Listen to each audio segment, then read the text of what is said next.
É óbvio que você já ouviu falar das tensões entre Israel e Irã, ou dos ataques entre Israel e a Palestina. Isso tudo é a mesma coisa? É uma única guerra? E a resposta é claro que não. Hoje você vai entender de uma forma clara a diferença entre esses dois conflitos que dominam os noticiários e preocupam o mundo inteiro. Um é por território e o outro por ideologia e poder.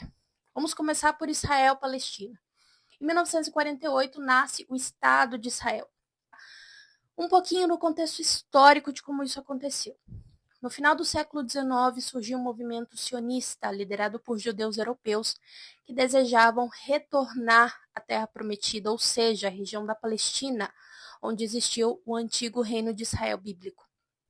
E nessa época essa terra fazia parte do Império Otomano e depois passou para o controle britânico após a Primeira Guerra Mundial. Já em 1945, após a Segunda Guerra Mundial, o Holocausto, onde cerca de 6 milhões de judeus foram mortos pelos nazistas, gerou uma comoção internacional.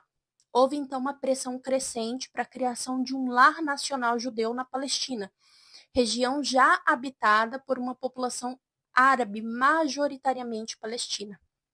Então, nesse contexto, em 1947, houve divisão da Palestina pela ONU. A ONU propôs dividir a Palestina em dois estados. Jerusalém, todavia, seria uma cidade internacional administrada pela ONU. Os judeus aceitaram, os árabes palestinos e os países árabes rejeitaram. Com isso, em 1948, houve a proclamação do Estado de Israel. Em 14 de maio de 1948, David Ben-Gurion proclamou o nascimento do Estado de Israel.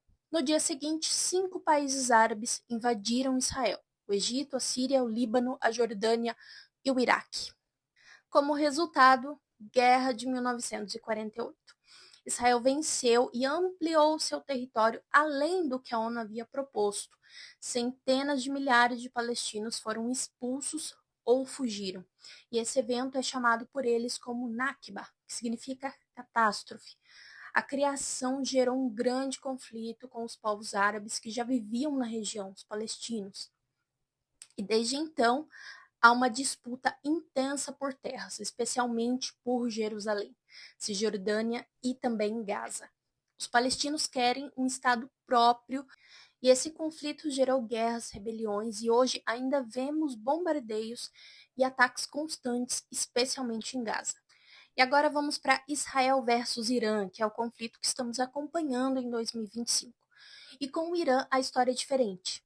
Antes de 1979, Irã e Israel eram até aliados, mas a Revolução Islâmica transformou o Irã em uma república teocrática xiita, inimiga declarada de Israel. O Irã passou a não reconhecer Israel como Estado e a apoiar grupos armados contra Israel, que é o Hezbollah, o Líbano e o Hamas da Palestina, que a gente está vendo na TV acompanhando. A tensão aumentou ainda mais com o avanço do programa nuclear iraniano, que Israel considera uma ameaça direta à sua existência. O conflito Israel-Palestina continua com explosões, ataques aéreos e muita dor para os civis. Já o conflito Israel-Irã ficou mais tenso agora em 2024, quando o Irã lançou pela primeira vez um ataque direto com drones e mísseis sobre Israel, após Israel bombardear o consulado iraniano na Síria. E agora o mundo todo teme mais do que nunca que isso evolua para uma guerra ainda maior. E por que importa entender isso? Muita gente mistura os dois conflitos, mas as soluções são completamente diferentes. Um envolve direitos humanos e soberania territorial. O outro é uma disputa de poder entre nações e suas ideologias. E no meio de tudo isso estão milhões de vidas inocentes que só queriam viver em plena paz. E agora que você sabe a diferença, compartilhe esse vídeo com quem ainda confunde as coisas. Eu acredito que a informação certa pode gerar mais empatia, menos preconceito e mais consciência. Se você gostou, se inscreve, deixa o like, comenta e que a paz esteja com vocês.